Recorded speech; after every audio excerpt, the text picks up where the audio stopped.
আসসালামু আলাইকুম প্রিয় ভিউয়ার্স, আশা করি সকলে ভালো আছেন, সুস্থ আছেন। একটা ইউটিউবার যখন প্রথম ইউটিউবে আসে তখন মনে অনেক আশা নিয়ে ইউটিউবে আসে যে ইউটিউব থেকে কিছু একটা করব, ইউটিউবে একটি ক্যারিয়ার তৈরি করব, ইউটিউব থেকে টাকা ইনকাম করব, এমন কিছু একটা ধারণা নিয়ে সে ইউটিউবে আসে। কিন্তু ইউটিউবে আসার পরে সে অনেক কিছু না জানার কারণে অনেক ধরনের ভুল করে বসে।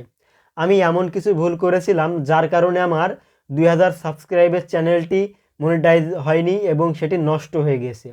সেটার ভিউ নষ্ট হয়েছে, সেটার ইমপ্রেশন নষ্ট হয়েছে, এমনকি বলতে গেলে চ্যানেলটি ডেড হয়ে গেছে। তো আমি কি ভুল করেছিলাম আমার চ্যানেলটিতে যার কারণে আমার চ্যানেলটি ডেড হয়ে গিয়েছে সেটা দেখার জন্য আজকের ভিডিওটি তৈরি করা।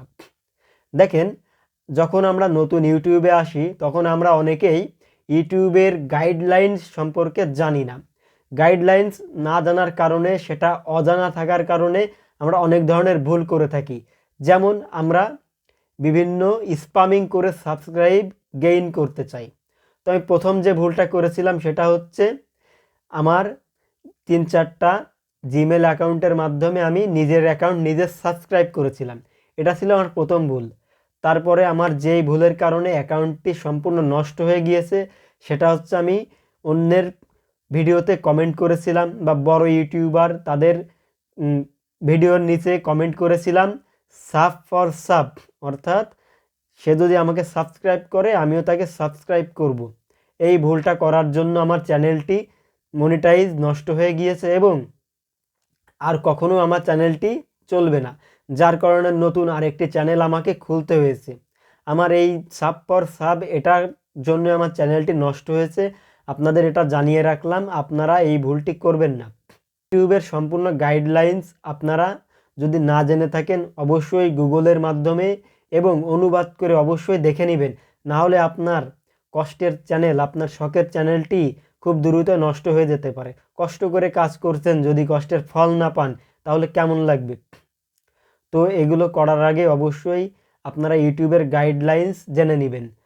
আমার আগের চ্যানেলটিতে 2100 কতটা সাবস্ক্রাইবার ছিল, তার ভিতরে আমার মনে হয় 1000 সাবস্ক্রাইব আমি সাব ফর সাব করেই নিয়ে এসেছি। এটা কখনোই করবেন না। দেখেন, সাব ফর সাব যখন আপনি কমেন্ট করেন সেটা কিন্তু ইউটিউবের রোবট বা অ্যালগোরিদম বুঝতে পারে।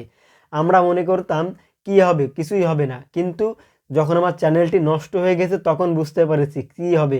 নতুন একটা ইউটিউব শুরু করার পরে 2000 সাবস্ক্রাইব আনা যে সে কথা না, অনেক কষ্ট করে 2000 সাবস্ক্রাইব নিয়ে আসতে হয়। ইউটিউবে যখন এসেছেন কষ্ট করে ভিডিও তৈরি করবেন, অন্যের ভিডিও থেকে কোনো ভিডিও না নিয়ে নিজের মতো করে ভিডিও তৈরি করবেন। ইউটিউবে প্রথমে আসার পরে আপনার ইউটিউব চ্যানেলে সাউন্ড বা ব্যাকগ্রাউন্ড সাউন্ড এগুলো ইউজ না করাই ভালো। আমি এগুলো ইউজ করিনি, আমার সম্পূর্ণ ইউনিক একটি চ্যানেল ছিল। আমার শুধু ভুল ছিল যে আমি অন্যের ভিডিওর নিচে অতিরিক্ত কমেন্ট করতাম সাব ফর সাব, এবং এমনও লিখতাম যে আপনারা আমাকে সাবস্ক্রাইব করলে আমিও আপনাদেরকে সাবস্ক্রাইব করব। এটা সম্পূর্ণ ইউটিউবের রোবট বা অ্যালগোরিদম বুঝে ফেলেছিল, যার কারণে আমার চ্যানেলটি মনিটাইজ হওয়ার পরেও সেটা নষ্ট হয়ে গিয়েছে।